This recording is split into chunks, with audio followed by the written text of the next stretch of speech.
Halo teman-temanku semuanya, apa kabar? Semoga teman-teman semua sehat ya. Teman-teman kita bicara politik sebentar ya. Kita hari ini mau bicara politik. Teman-teman, kita lihat semakin hari banyak tukang nyinyir di negeri ini. Tukang nyinyir yang nggak bisa kerja, kerjaannya nyari duitnya dari nyinyir. Ada profesor, ya, profesor doktor ada orang yang benar-benar kerjaannya nyinyir, ya, dia putar-putar kata-kata, ya, dengan dalih dia ahli filsafat, ya. Filsafat itu sebuah ilmu, iya betul, tapi filsafat itu teman-teman nggak bisa berdiri sendiri ya isinya cuma orang ngawang-ngawang aja. Filsafat itu kan dia berpikir, ya, jadi dengan kata-katanya ngawang-ngawangnya, sementara kehidupan ini adalah nyata. Di dunia nyata itu nggak selalu harus sinkron dengan kata-kata, teman-teman. Apalagi di dunia politik itu akan beda ya. Makanya akhir-akhir ini rame ini teman-teman ya. Ada pengamat politik, ada mantan menteri yang tukang nyinyir hari ini, terus ada dosen yang kerjaannya seumur hidupnya nyinyir, merasa paling pintar. Terus apalagi ada mantan menteri juga yang penuh dengan kebencian hatinya. Jadi teman-teman tebak sendiri ya apa yang saya maksud ya.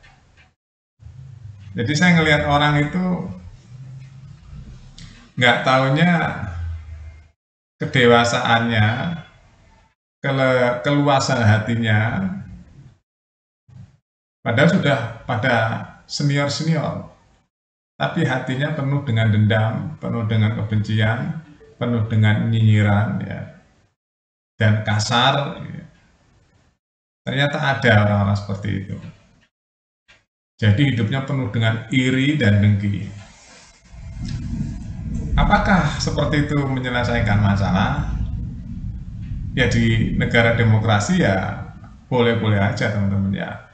Mau nyinyir, mau ngeritik, mau ngomong apa aja ya silahkan. Semuanya ada konsekuensinya sendiri-sendiri.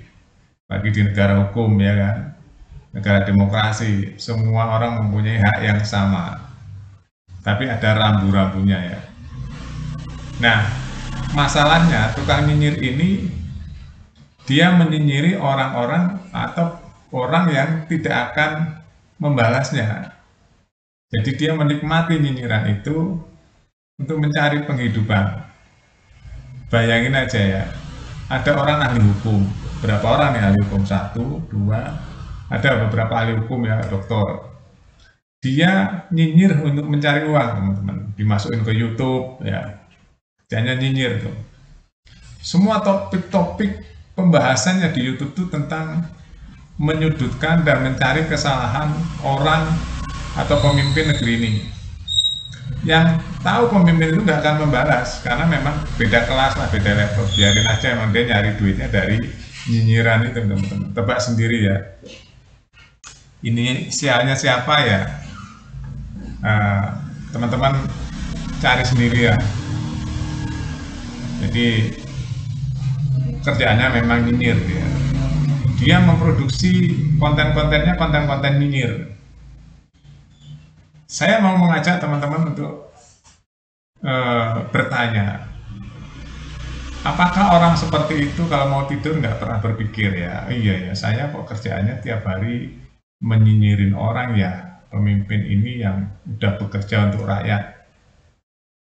Kalau mau tidur dia tanya, apa nggak bertanya ya, iya ya saya cari makan setiap hari, mencari kesalahan-kesalahan orang lain ya.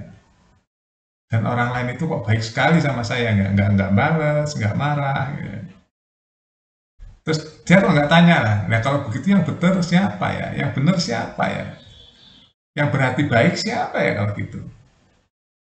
Nah ini orang dokter loh teman-teman ya, kebanyakan orang terdidik. profesor gitu ya. Berpikirnya masih seperti itu teman-teman.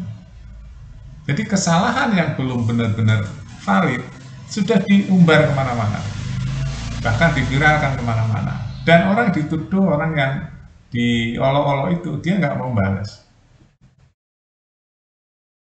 Nggak mau balas.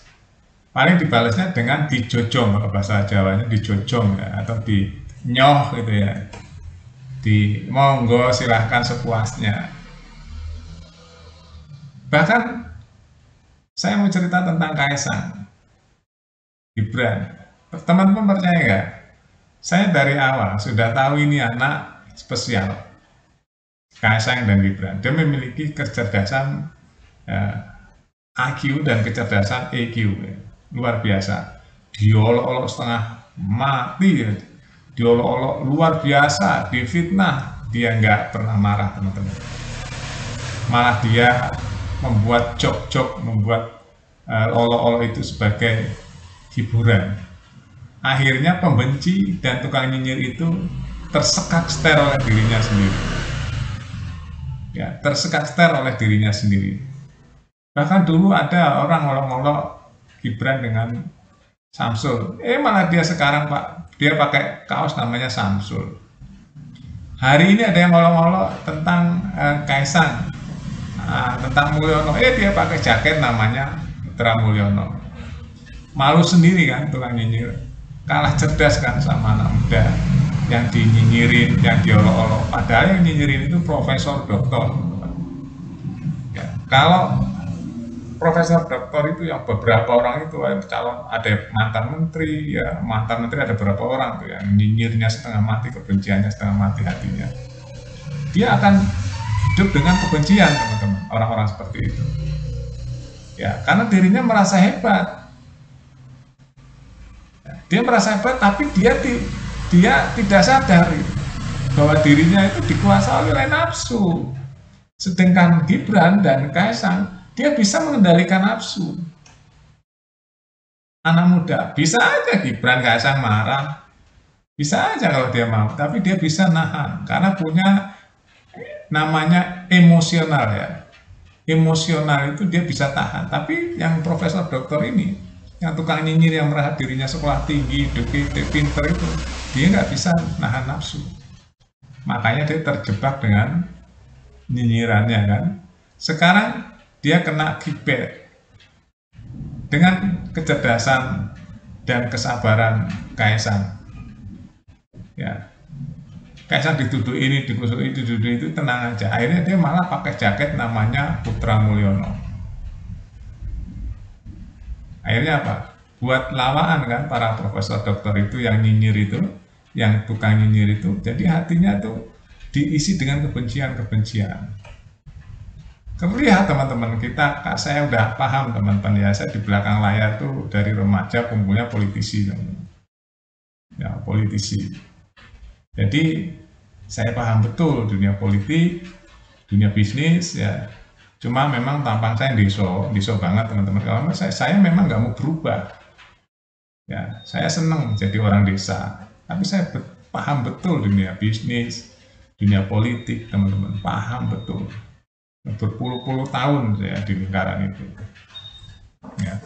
Jadi saya amati yang profesor doktor ini merasa paling benar, paling pintar, paling sekolah tinggi ya, paling lurus ya.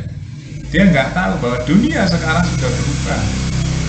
Cara menghadapinya juga harus berubah. Ya, nggak boleh emosional, ya. nggak boleh kaku. Kalau kaku kita akan tertinggal, teman. Ya, pro kontra biasa ya. Saya berpendapat begini pun pasti ada yang pro, ya, ada yang kontra. Yang pasti jangan hidup dengan kebencian, jangan hidup dengan kenyinyiran ya, teman-teman. Jadi kita hidup itu harus fleksibel ya. Oke, itu aja teman-teman. Terima kasih. Ya, tetap semangat, jaga kesehatan, dan selalu bersyukur. Sampai jumpa.